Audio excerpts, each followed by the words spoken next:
tignan mo, makapanira lang kayo, mga gagaling nyo, di ba? Isa lang yon ang ibig sabihin. Ano yun? Hindi nyo ako kaya, mga hindot kayo. Di ba? Dinurog nyo ako.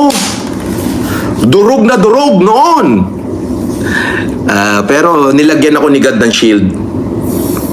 Yes.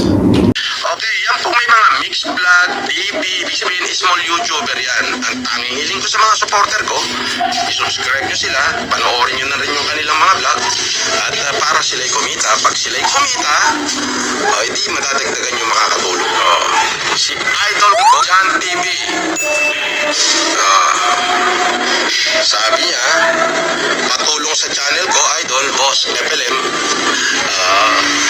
Yan yung mga maliliit na YouTube channel. Magtulungan tayo. Idol ko, John TV.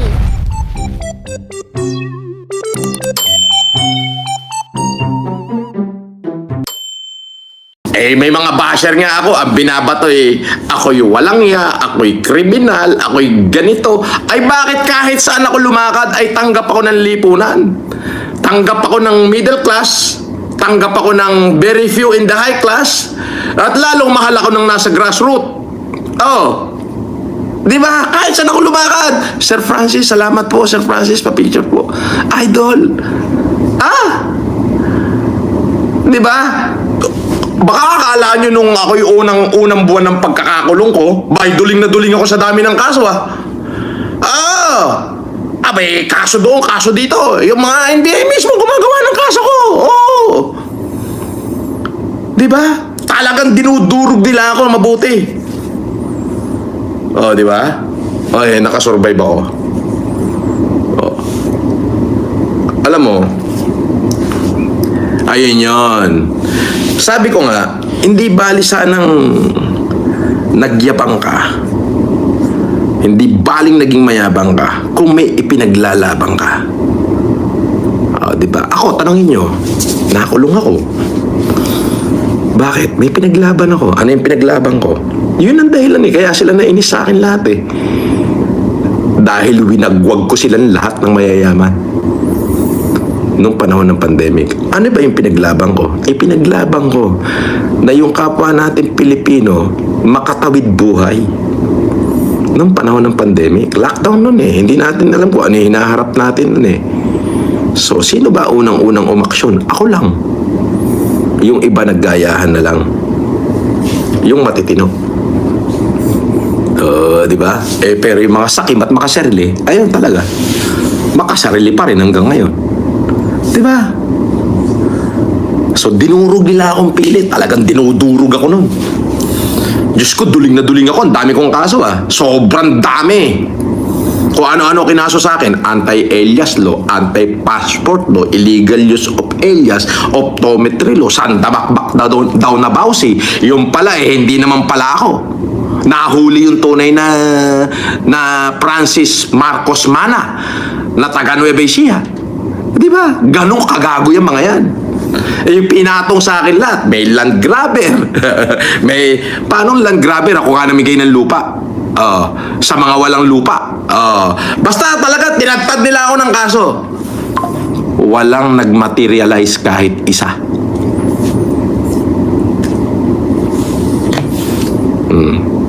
Acquitted po ako. May optometry pa. Biruin mo, namigay ka lang ng salamin at libre check-up. May kaso kagad. Diba? Tinadtad nila ako ng kaso as in durog na durog. Pero, minahal ako ng Diyos. Binigyan ako ng Diyos ng mga taong tunay na magmamahal sa akin. Hanggang sa kulungan.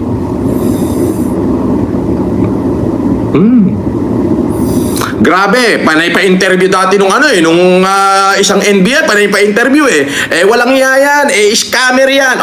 May kaso ba akong scam? Tarantado to.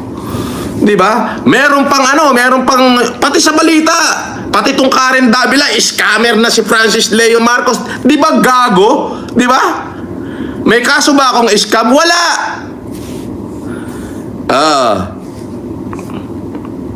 Di ba? So ngayon, yun yung sinasabi ko, kung may pinaglabang ka, when you stood for something what you know is right, di ba? Sabi nga ni Winston Churchill, do you have enemy? It's good. Why? Because sometimes in your lifetime, you stood for something what you know is right. Then, yung pagkakataon na yun ng pandemic, I stood all by myself. Sabi ko, kahit anong mangyari sa akin, ayun, tamtamin mo, Francis. Makakulong ka, Francis. Yun, nakulong ako.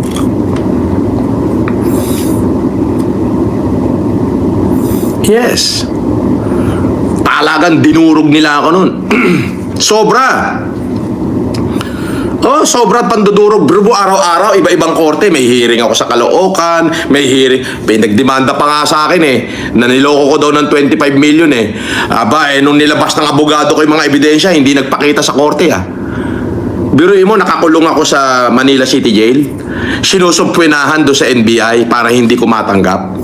Nawaran pa ako, 2 taon na ako nakakulong. Nung trial, hindi nagpakita. Kasi isasampal ng abogado ko sa kanya lahat ng katarantaduhan niya. Tapos babalik tayo, siya kakasuhan namin meron pa nagdemanda sa akin na dati ko raw asawa. Nung nandun na kami sa korte, hindi na rin nagpakita. Pero nung wala pa yung abogado ko, paiyak-iyak pa doon. Nung pinakita ng abogado ko lahat ng ebidensya namin hindi rin nagpakita. Ganyan nila ako. Ang kaso ko yung dami. May rape pa nga Diba? Biruin mo, lahat ng media sinasabi, ang scammer na si Francis Leo Marcos, o yung mga tarantado kayo, andito ko. May scammer ba na araw-araw naka-live? Bakit di isang tao walang lumapit na in-scam ko raw sila? Tingnan mo, makapanira lang kayo mga putang ina nyo, ang gagaling nyo, di ba? Di ba? Isa lang yon. Ang ibig sabihin, ano yun? Hindi nyo ako kaya, mga hindot kayo. Di ba? Dinurog nyo ako. Durog na durog noon. Pero nilagyan ako ni God ng shield. Yes. Doon sa kulungan, marami kong natutunan. Unang-una, natutunan kong maging pasensyoso. Natutunan kong manindigan. Nandun ako sa libingan ng mga buhay. Diba? Buri mo, Karen Davila, ang scammer na si Francis Leo Marcos. Oy, Karen, tarantado kami no minuto. Magpakita ka nga ng isang ebidensya na may kaso akong scam. Kung hindi, pakakain ko sa iyo yung papel na hawak-hawak mo. Diba? Alam mo yung mga media na yan, pag tinira ka niyan, gagawin nila para mas maraming tumaas, mag-hype yung kanilang mga views. Diba? Alam na alam kasi nila na may kalalagyan sila sa akin Diba? Grabe, dinudurog talaga nila ako, pero lagyan ako ng Diyos ng shield.